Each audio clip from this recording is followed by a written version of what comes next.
Welcome to the Shoulda Bet More podcast presented by Go Boys. Coming up on the show today, Stuckey of the Action Network will join us. We'll discuss all four division matchups, go into great detail, X's and O's, props, sides, totals. I'm sure Stuckey's going to have a lot of thoughts on those. So excited to talk to him. And we entered the last weekend of the season. This is it. This is the last time where we have multiple games both days. So after this, it's a long week where you don't have anything Thursday, Saturday. You know, we're used to, we're spoiled. We're used to these games Monday night, Thursday night, Sunday, Saturday. It's football all the time during the regular season. Now it's 2 games Saturday, 2 games Sunday, maybe the best weekend of the year.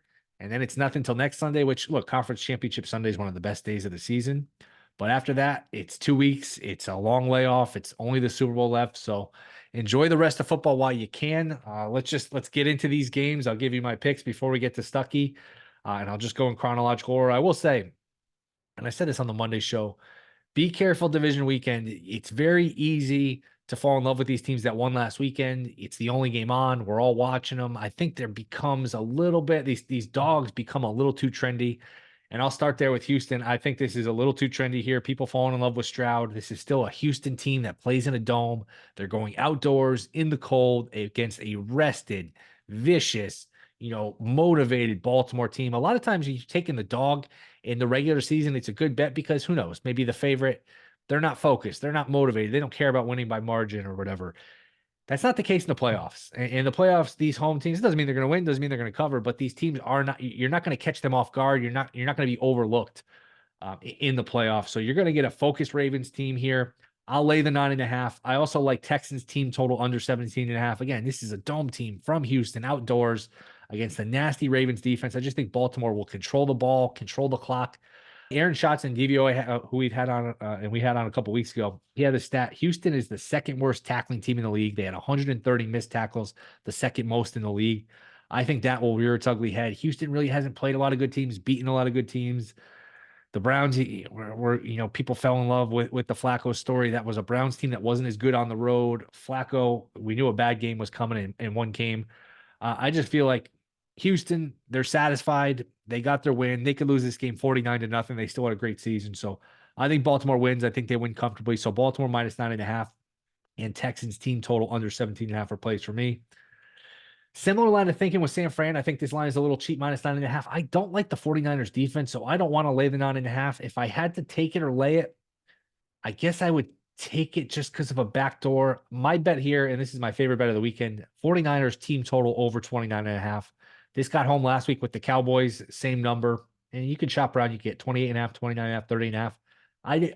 29.5 is like, I think they're going to get into the 30s, but 30 is a key number where 3 touchdowns, 3 field goals, you win. The 49ers are going to get their point too. This is a terrible Green Bay defense. Alexander, their best guy in the secondary, is hurt. This is still a Green Bay team that gave up 30 to Carolina, that lost to Tommy DeVito. They did not play a lot of these good teams in the regular season. A lot of these good offenses, they didn't play the Cowboys, the Ravens, the 49ers, the Bills, the Dolphins. And they did play the Cowboys in the playoffs, and they beat them. But look, even on a bad day for Dallas put up 32 points. So to me, San Francisco is going to get their points. I think they're going to score at will here. If you've noticed, Green Bay has decided to take the ball at these kickoffs. Most teams defer. 49ers always defer. Most teams do defer. So if Green Bay wins the toss, I think they'll take the ball again. They took it last week. They took it on Thanksgiving against Detroit. It worked out for them last week, and it worked out on Thanksgiving. So I think Green Bay starts with the ball here. I don't want to take Green Bay. I mean, you can get them +3 first quarter. If you can get +3.5, okay, I get it, but I don't like that side of the game. So how I'll play it, San Francisco third quarter -1.5, I think is a good bet. I think San Francisco starts the second half with the ball. So if I had to take it or lay it, I guess I'd take it just because I don't love this 49ers defense. And I will say this, like, I think 49ers are the best team. I thought they're the best team all year. Their 3 big wins, they're 3 of their best wins, were 3 of the best wins anyone had all season. They buried the Cowboys on that Sunday night game. They killed Jacksonville in Jacksonville. They killed Philly in Philly. Those games were all impressive at the time. None of those games are as impressive right now. So keep that in mind. This is still a 49er team I think you could move the ball against. I think San Francisco will move the ball so well where all they need to do is hold Green Bay to a field goal here and there, get a couple stops here and there, and they're going to win this game because I think they're just going to run some more, score at will. 49ers should win this game. I'd be shocked if they lost. I know Green Bay's gotten trendy here, but I like the 49ers. We'll go to Sunday. Boy, who breaks up the money line parlay of Ravens, 49ers, Lions? Does anybody break it up? I don't think so. I know this line's probably a little bit inflated, but you're kind of in a dead number. I know 6 is a keyish number, but I think the Lions win this game by a touchdown, 10 points. They can stop the run. They can rush the passer. Tampa's off a short week. Again, Tampa is a little bit of a Cinderella. I always feel like the division round is where Cinderella goes to die. I just don't see Tampa winning this game. Of all the unpredictable things that have happened in sports this year, the Diamondbacks and Rangers playing in the World Series, the Heat making the finals, Florida Atlantic going to the Final Four, Tampa making the conference championship game would be about as unlikely as any of them. I can't see it happening. Now, again, 6.5 is a lot. The Lions could win and not cover. How last week the Lions won and didn't cover. I think that crowd's crazy on Sunday. I think they get a pass rush. I think they win this game. I don't know, 27-17, 27-20. I think they win the game by a score. I don't think they'll blow them out. They don't really blow many teams out, but I do think they win by 7 to 10 points, something like that. So I'll lay it there with the Lions. You could throw the Lions in a tease. Maybe with our next game, and this is the game of the weekend, the best rivalry in the NFL right now. We don't really have a great rivalry. It was Steelers, Ravens for a while. It was Seahawks, 49ers. It was Brady versus Manning, whatever team Manning was on, whether it was the Colts or the Broncos. We haven't had that great rivalry. This is it. This is Mahomes and Allen, maybe the two best quarterbacks in the league. I know Jackson's going to win his second MVP here in 5 years, so maybe you say it's him, but he hasn't been as consistently good as Allen. The playoff rivalry with these teams meeting back-to-back years, the 13 seconds game a couple years ago. This is the same round, same time slot and everything as the 13 seconds game. Is this the year the Bills finally get him? The Bills finally get him away from Arrowhead. You finally get Kansas City where, hey, it's not their vintage team. They don't have their vintage weapons. I can't lay points against Mahomes. I just can't do it. Kansas City's got the rest advantage. They've got the injury advantage. Buffalo got really beat up at the end of that Monday game against Pittsburgh. Again, you're going to turn around, play late afternoon Monday into Sunday where Kansas City got to rest all weekend. They didn't play Sunday. They had Sunday off, having played that Saturday game. Plus, if you remember, Week 18, Kansas City rested their guys. So this is almost like, a double-edged sword here in terms of, not a double-edged sword, but this is an added advantage in terms of the rest where, all right, you pretty much get Week 18 off and then you get extra rest before this game. Meanwhile, Buffalo, they've been playing for their season every week for a good 6 weeks now. They have not been able to afford a loss. Playing against Miami for the division, playing against, the Chargers, the Patriots, the Cowboys. They couldn't afford to lose any of these games dating back to the game against Kansas City in the regular season, December 3rd. So you wonder if Buffalo's a little tired, short rest, injured. And at the end of the day, I can't lay points against Mahomes.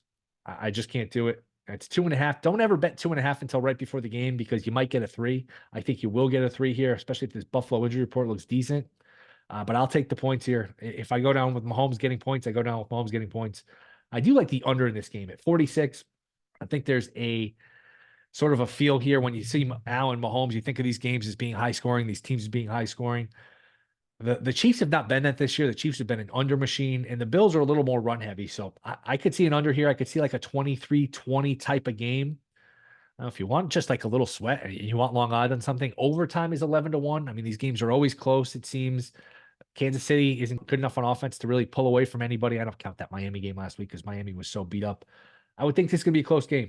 I would think this is going to be a close game. And boy, does Buffalo start getting flashbacks if this is a close game to, here we go again. So I would expect a good one. This is a great game. I'm so excited for this game. I do like under. I like under more than I like KC, but I'll make those the plays. Kansas City plus the points. I'll go under. And then I'll go San Francisco team total over, San Francisco third quarter.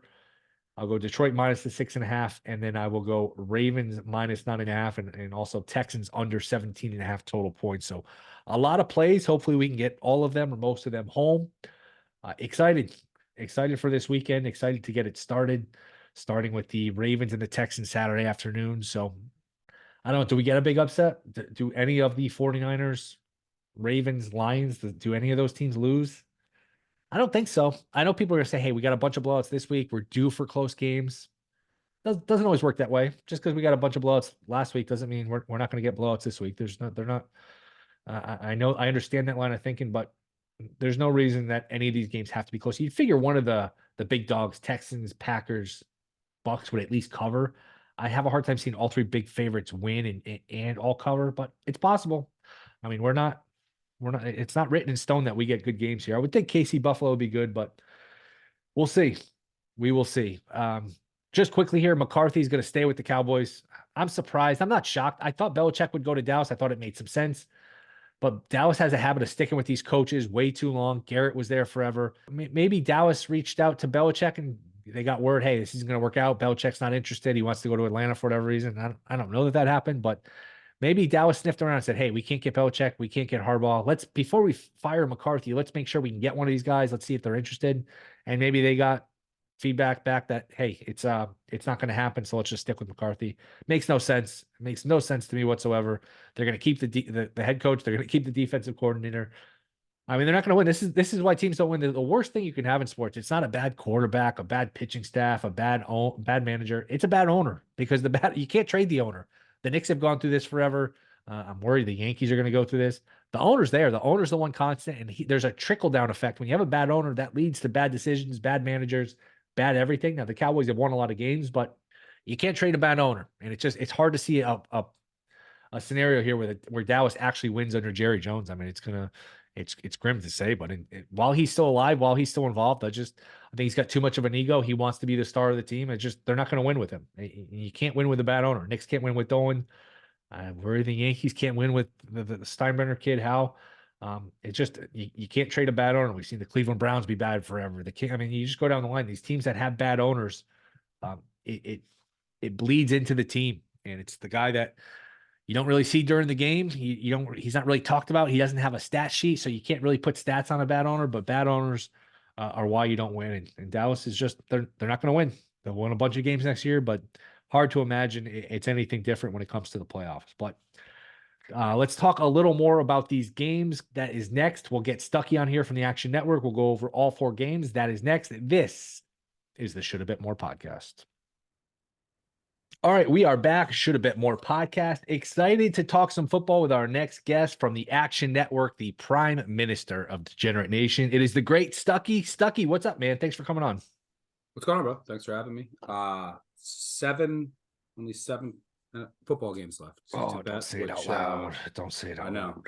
It's depressing, but I'm excited for this weekend, which I think in general is the best weekend of the NFL season. Might not be this particular year, but in general, you have the best teams playing. You have multiple games on each day. I'm really looking forward to this weekend. It's a great weekend. I think Conference Championship Sunday is probably one of my 5 favorite days of the year. Yep. But after that, it's 2 weeks off. It's the Super Bowl, which is a different feel than a regular NFL Sunday. And then the season kind of dies after the title games. But we'll get into each game here. Just quickly, divisional round. Anything specific about this round that you give pointers on, things to look for, things to stay away from, things like that? I will say that it's later in the year, so the markets are going to be pretty sharp. So as always, this should always be the case, but you want to make sure that you shop around, and if you can, you want to bet earlier in the week, especially around key numbers. I think that you just have to understand that the market is going to be pretty efficient this time of the year, so the edges are going to be smaller. But I think that matchups come into play even more. That's what I spend most of my time. Think about it. My little sister could pretty much come up with where the lines should be around, in a ballpark by this point. So a lot of it's going to come down to matchups, coaching, even little things like special teams. So the edges are a little harder to find, but I spend most of my time now going through how I think the game's going to play out. And we have a big data set on, okay, this is how these teams play offense, this is how these teams play defense, this is what they might do, how will that impact the game? So it's not too different, but the edges are smaller. So luckily there's only 4 games, so you get to spend a shitload more time breaking them down. Let's get into it. The first game of the weekend, the Texans in their rightful spot here is at Saturday afternoon. Your Baltimore Ravens laying 9.5, total 43.5. What are your thoughts on this game? Yeah, I like the Ravens here. I played some Baltimore -5.5 first half. Look, the Ravens have the obvious here. They have the bye, and Harbaugh's historically been pretty good off the bye. But I think that's super valuable in this particular case because their staff has been so good this year, especially their coordinators in prepping for teams. And if you look at what Baltimore's done against playoff teams it's faced, they're winning by an average of 15 points per game against the 8 playoff teams they faced this year. They've just dominated teams. And a lot of it's, Mike McDonald, the schemes that he comes up with. If you look at many of the teams in the NFL, for example, let's take the Texans. They play a lot of zone. They don't blitz a lot. And number one, that's a nightmare against Lamar Jackson. Lamar Jackson has destroyed zones all year, 70% completion, 0.1 EPA per dropback, 52% success rate, just elite numbers. He actually even scrambles more successfully against zone, which is counterintuitive, but he's just so fast, it doesn't matter. Like, most times you think a quarterback's going to scramble more against man, but he has destroyed zone. It's a really good matchup for Jackson. And, especially if you get Andrews back here in any capacity on that offense. But defensively, the Ravens, they don't really have a profile. You say, okay, this is what they run. They're not like a pure zone team. They're not a pure man team. They will switch it up based on the opponent and really cater their game plan based on who they're playing, which is ideal. And then that makes it even tougher for the other team to prepare for what they're going to see. And it makes it even more important when you have a bye and you have 2 weeks to prepare for who you're potentially going to play. You also have a Texans team that's a dome team going outdoors, playing in frigid temperatures. And this Texans team, look, CJ Stroud is unbelievable. He's going to be a hell of a quarterback, and it already is. But number one, if they're not healthy, so if their wide receivers are banged up, you're basically down to Nico Collins and, a bunch of, and their defense has some injuries. Their secondary is already not fully healthy. All their defensive ends are banged up. But this is a team, Texans defense. And look, they're decent against the run, terrible against the pass. I think the Ravens are going to come out here, pass-heavy game plan right away, be ultra-aggressive. They played nobody all year. You go by EPA, they played one top 10 EPA offense, and that was Baltimore week 1. And they lost by 16. Ravens offense wasn't great. It was the first game of a brand new scheme. That's it. They haven't faced a top 10 offense since week 1. The only other top 18 quarterback in EPA that they faced was Baker Mayfield, and the Bucs put up 37 in Houston. So if you just look at their schedule, they have not faced many, if at all, great offenses. So I think it's going to be a little shock to the system here, and it's just a bad matchup for their defense in general.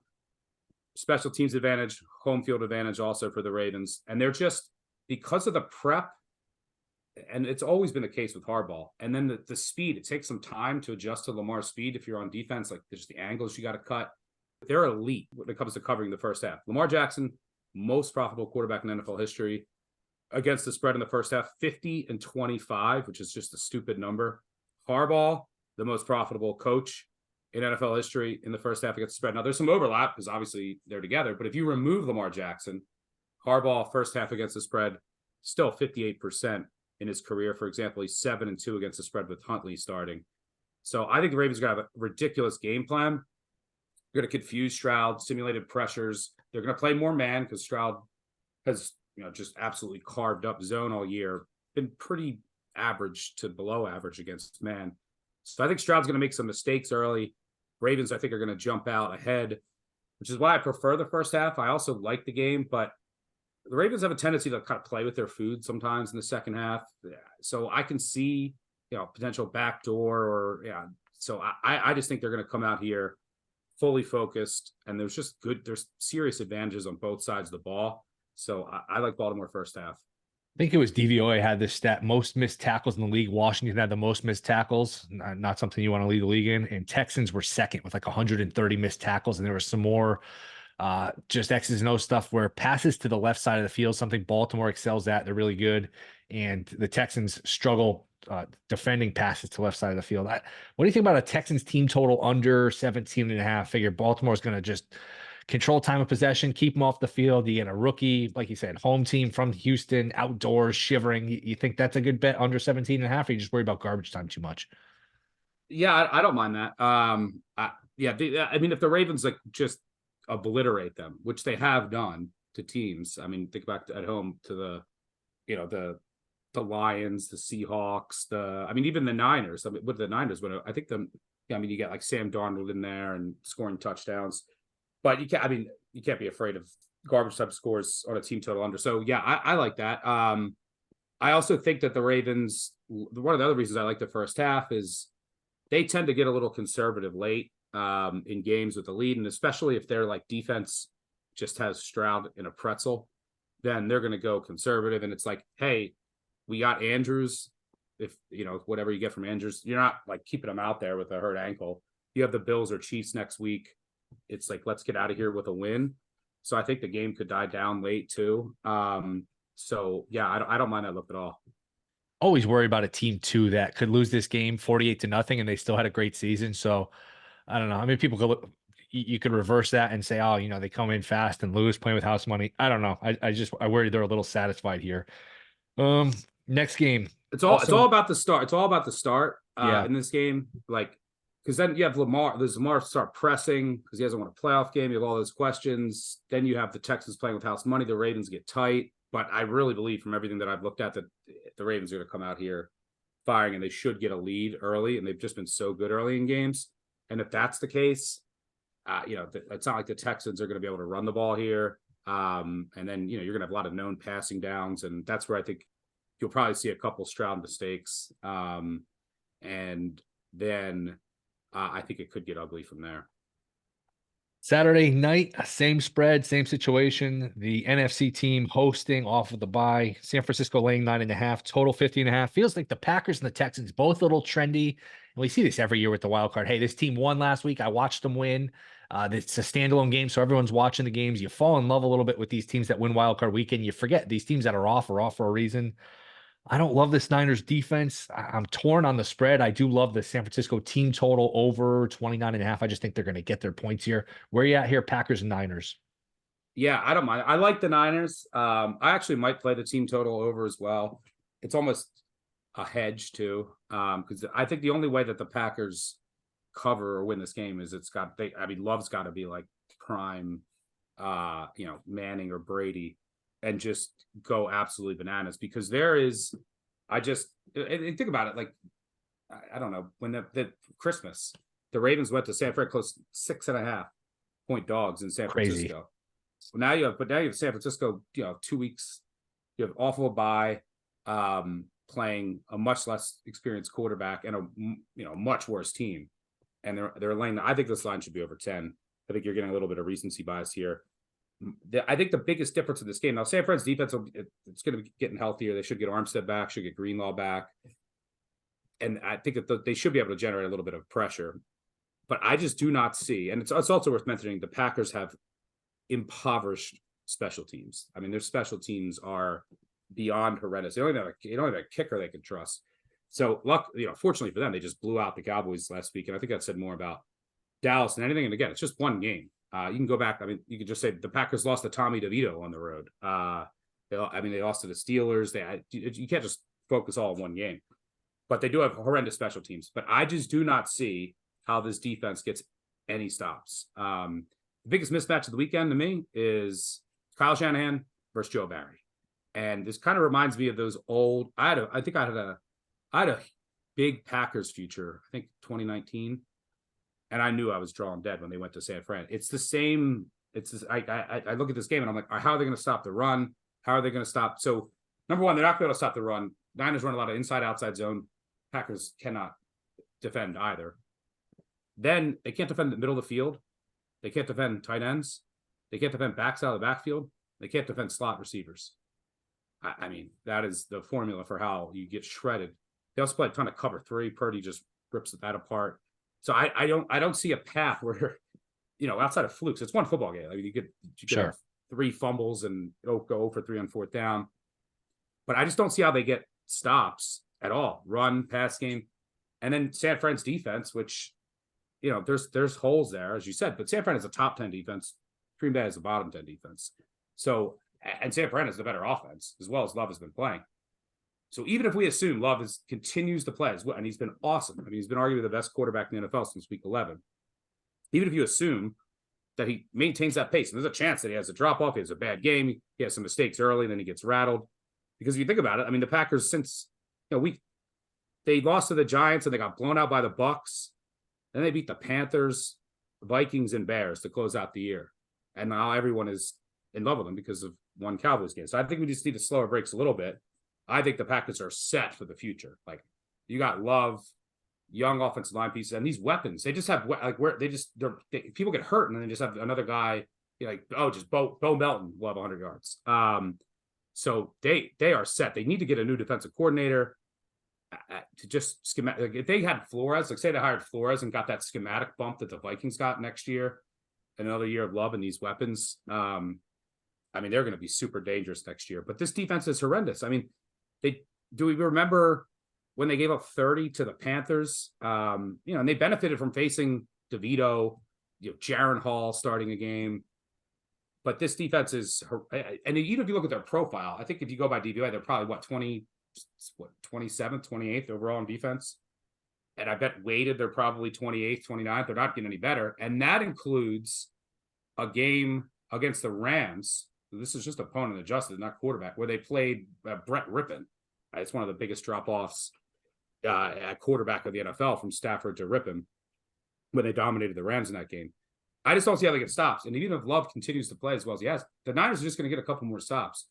And then the one reason I'm willing to lay it here is I make it a little over 10. And again, it's not huge edges this time of the year.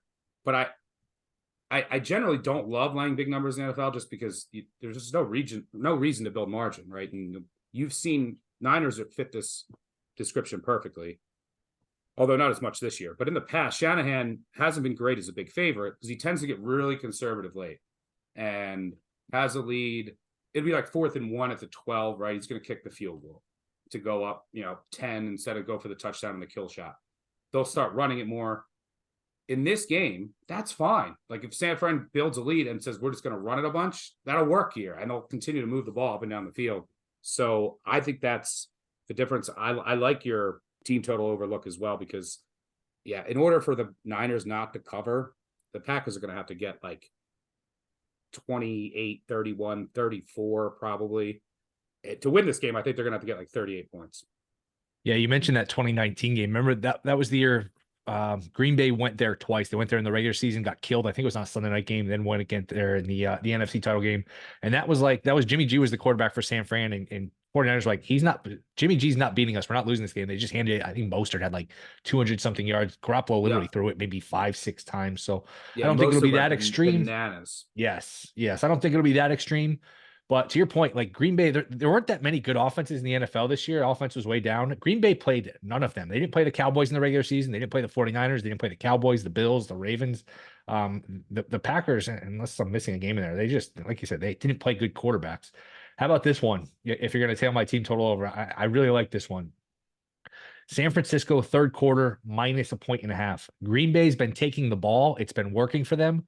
So San Fran wins the toss. They probably defer. Green Bay takes the ball, wins the toss. They probably take the ball. So San Francisco is probably starting the second half with the ball here.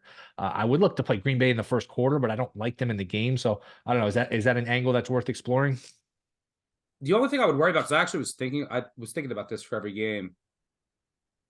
Does San Fran say, we're playing an inexperienced quarterback. We know that our offense. Oh, they take the ball. Right? They're going to take the ball. Right? San Francisco?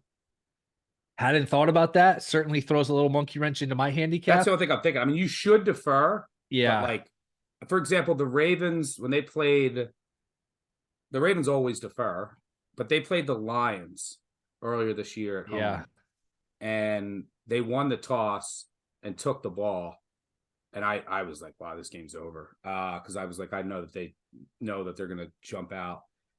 I shouldn't say I know this game's over, but I had a really good feeling. And I tweeted out, I said, oh, shit, that means they must know that they have something here. So, and then you put the pressure on Love. And because the Niners are the best team in the NFL, EPA per play in the first quarter, and their script. I mean, they went like, they set the NFL record, I think, earlier this year for consecutive scoring, consecutive drives, maybe touchdowns, or at least consecutive scores on the opening drive of games. So that's the only thing I would be worried about, is that if the Niners, so you want Packers third quarter, right? No, I want San Fran third quarter -1.5. San Fran third quarter. So that means Green Bay would be starting with the ball.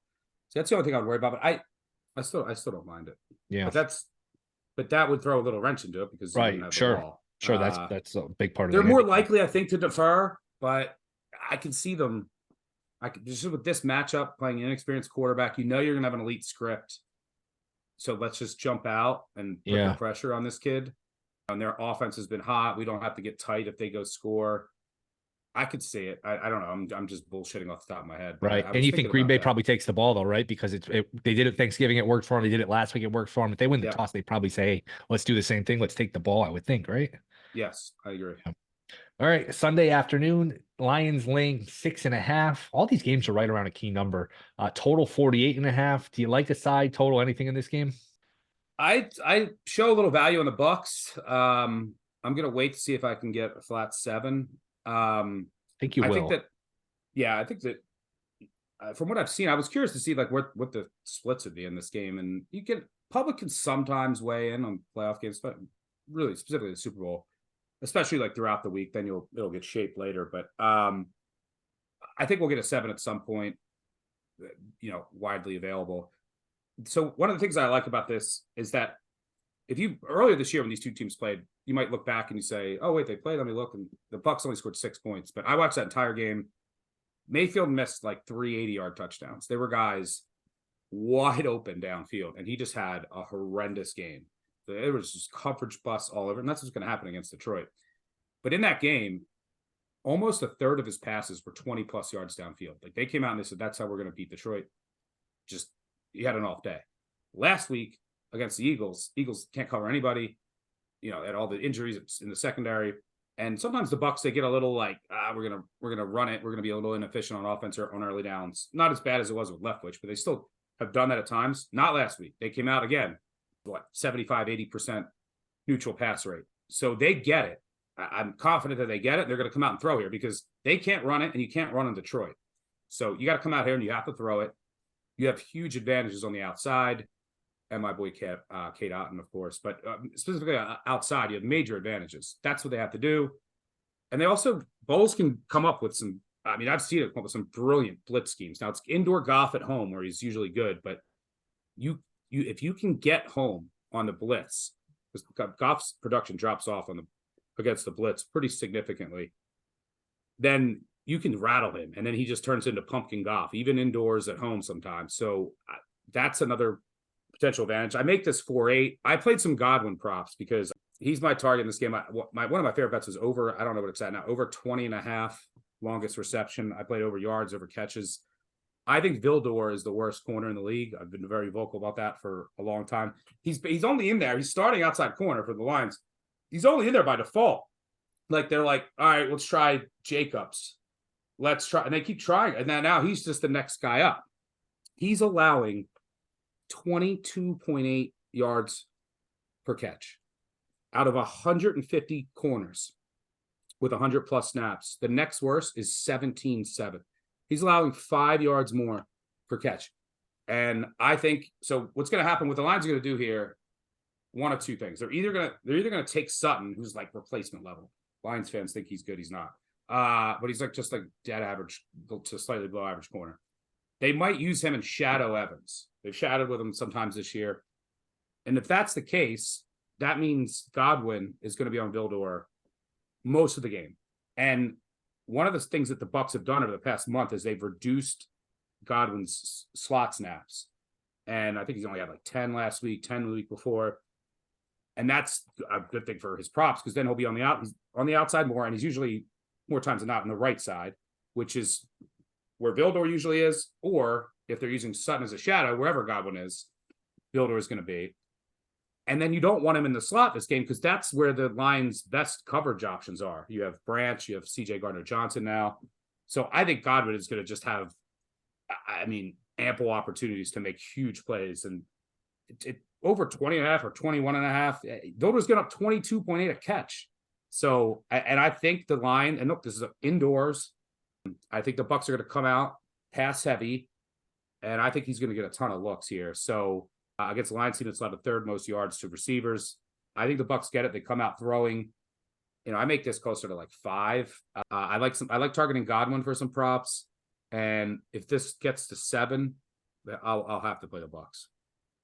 110. The only thing I am worried about is just but this works if you want to take a shot on the Bucks money line, because Campbell introduces variance to the game. Now in this particular with his fourth down decisions, like he's going to go for it, 4th and 3, 4th and 5. There's going to be a couple of those, and Bowles is not. Now I hate that for the Bucks actually, because I think both offenses have advantages here, but Bowles is like one of the least aggressive coaches in the NFL. So like Campbell on 4th and 4 at the 40, he goes for it. They get a touchdown. It's 7-0.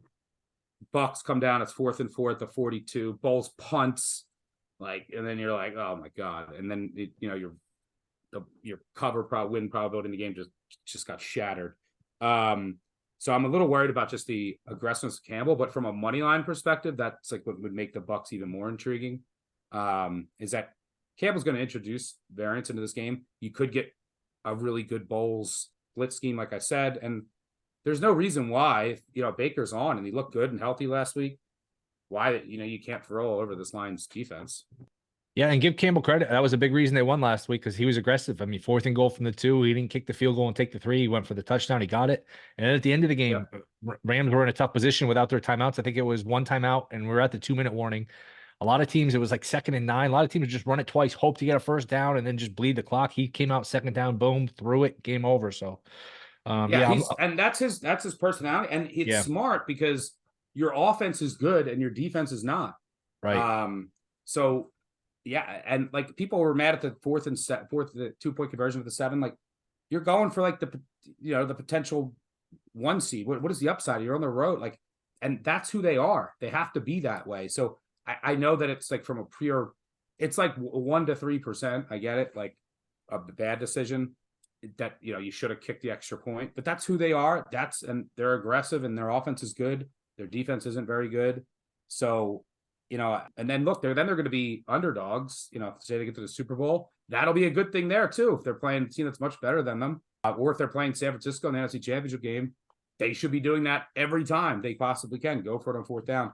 Yeah, I thought he's significantly outcoached McVay, who is just such a fake sharp. He's so good at players love him. He's an unbelievably brilliant offensive mind, play caller, schemer, but he's so bad. I mean, it's amazing. Just if you can't fit, how can you be that smart and not get it? And I've there's a couple times I've talked to coaches and they're like, dude, you're watching hundreds of games and then sweating all the end game situations. They don't even pay attention now. They're just looking at the plays. So a lot of it seems common sense to us. But my counter to that, Harbaugh has done this, and Harbaugh's one of the best when it comes to clock management and in-game management. He has a guy. He has literally a guy he hires from like an MIT, and that just says, Matt says this, and he could override him, but just get a guy. I mean, it's not that difficult. Get an intern. People die to just have an internship of some math PhD, math nerd that would just do it for a season. But would they listen to him though? It doesn't matter. At least you have the info. Because things like McVay, call the timeout. You let 30 seconds go to the 2-minute warning. A play is worth 16 seconds. You can't let 30 seconds go off. Then burning their timeouts too. That was hard. That ended up costing them for no reason. It was like a 3rd and 11. But he's always been bad at, and he's been always too conservative 4th down decisions. So yeah, I agree with you. I think Campbell's aggressiveness was a huge part of that victory last week. Yeah, Shanahan's like that too. Remember the NFC Championship game? It was 2 years ago now. Shanahan had him 4th and 1 from like the +45, and man, you got all the weapons in the world. You're a great play caller, and you punted, and that really swung that game. Shanahan's the same boat. It's all if you go back in NFL history, the worst coach against the spread is a favorite. Do you have any guess? I mean, maybe worst coach against the spread. He's active or no? No, not active. Boy, worst coach against the spread as a favorite would be, it's going to be somebody notable. It's not Belichick because he's good against the spread. I'll go Parcells was too aggressive. No, just tell me. Mike Shanahan. So Mike Shanahan was notoriously conservative. So take the Mike Shanahan into Kyle Shanahan tree with McVay Kyle Shanahan, who's, I agree with you, way too conservative. One of the reasons why I generally don't like betting them as a favorite, but in this case, I think it could still work if they go run heavy. Even I watch Mike McDaniel. I think he turtles in these fourth downs and in-game decisions. I mean, that Titans game, it's like 4th and goal at the 2. It ended up costing the game, costing the division, costing the home game. They had to play in the Igloo because of that. But there's something with that whole tree, or those guys, they're just such good offensive minds, and it goes back to what we're talking about, is that they spend every second, all they do is on like play scheming and design and just scouting defenses, that they just are just so woefully ignorant of, okay, the end game scenario, the clock, and it's just like they're obsessed with plays. And I don't know, but there's something to that. If you go back and just look at that entire tree, they're way too conservative in many aspects of the non-play calling degree. Last one, the game of the weekend rematch, same round, same time slot as 2 years ago, the classic 13 seconds game. We're at 2.5. I don't know if we've seen some threes pop up here and there, but the Bills are favored. Total around 46. What do you got here? Yeah, I think it'll close 3. It'll depend on. I've been doing shows and podcasts the last 2 hours. This first thing I'm going to do is the Bills injury report. Bills injury report's huge this week, like linebackers, corners. Is Rasul Douglas going to play? Have you seen anything on that? I should look that up. Last I saw was iffy. Yeah, he said he would have played on Monday, but then McDermott said that he wasn't as close. Let's see. So Johnson's still in a red non-contact. So Tron Johnson, one of the better slots. Was in a red non-contact jersey. This is just 10 minutes ago. This is 4th concussion. He's cleared. I think he's cleared. He's played that week of all previous times. It's a playoff, so maybe he'll play. Let's see. Dodson was at practice. Rasul was at practice. So that's a good sign. I bet you'll see 3 now. Gabe Davis didn't practice. Benford didn't practice. Bernard didn't practice. Mixed bag. I bet you'll see it. You'll see this close 3, I would imagine. Depending on the injuries. But look, if you just, I think this game's gonna get weird. It's Bills Chiefs. So it'll probably I can't see it not coming down to the 4th quarter. And if you told me that you just want to take Mahomes as a dog, I could not fault you. I don't think I'll end up having a bet on this game. I have a Bills 50-1 future, so I'll be a huge Bills fan. But I think that the difference in this game, like, people just saw that game last week, like, oh, the Chiefs are back. The Chiefs are going to win. The Chiefs kind of stunk all year. I mean, they beat the practice squad of the Dolphins in an igloo. Like, I didn't take much from that game. I'll give you a quick trivia question. Name the only playoff team the Chiefs beat this year. Only playoff team.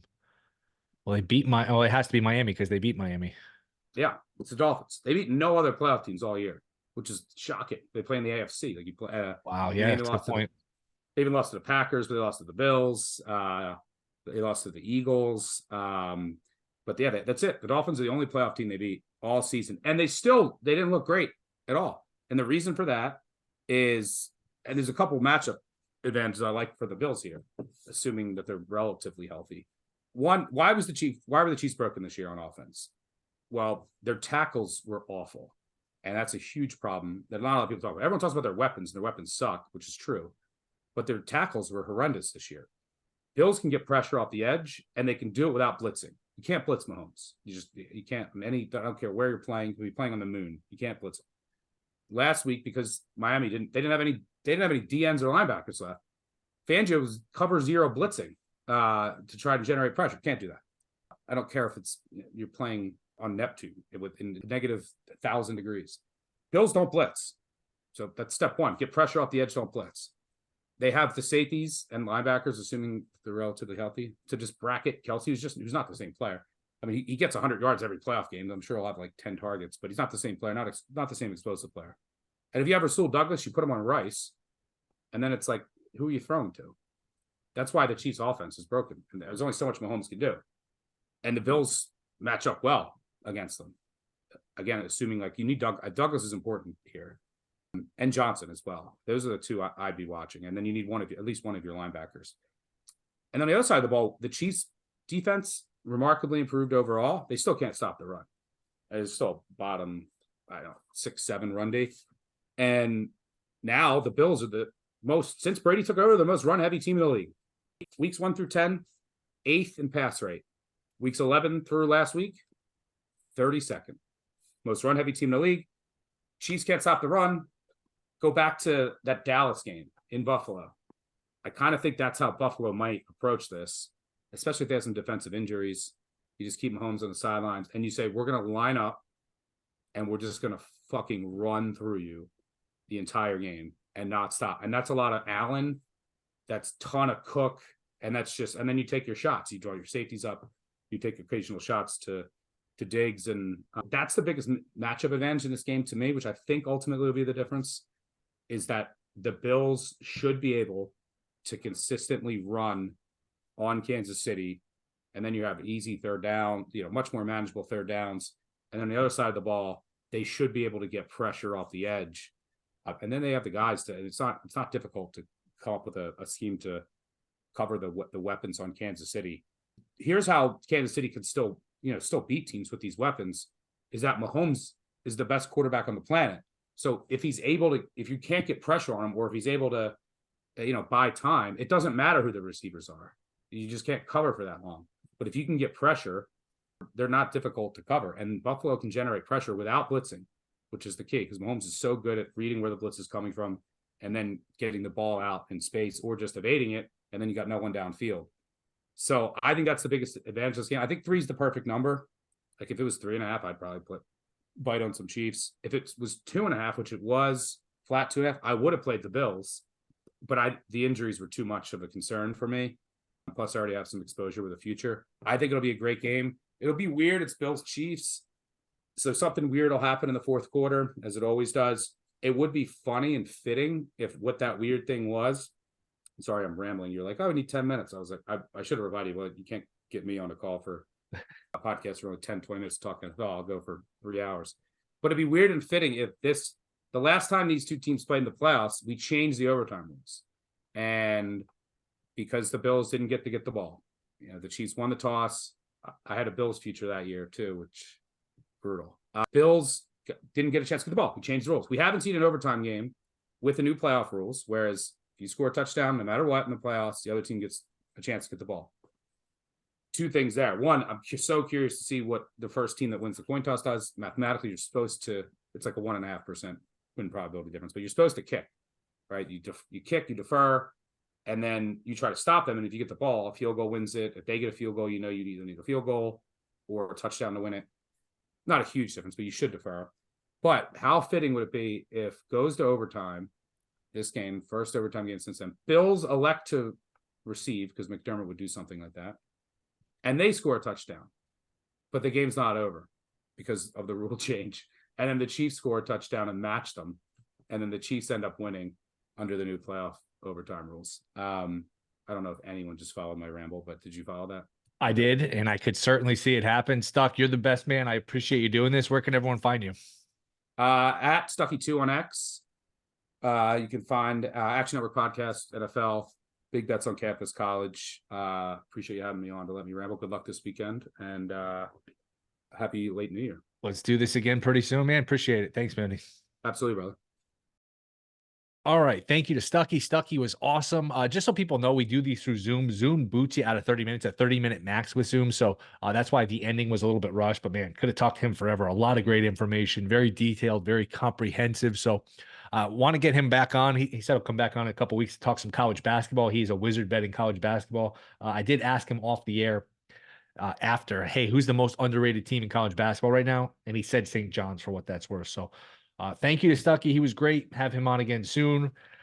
And enjoy the rest of the weekend. Enjoy the last weekend of football where you get multiple games. There's not too many of these left, so you got to enjoy it. Hopefully we hit some bets. Appreciate you guys listening. Don't forget to download, rate, review, subscribe. We'll break it all down Monday. See you guys then.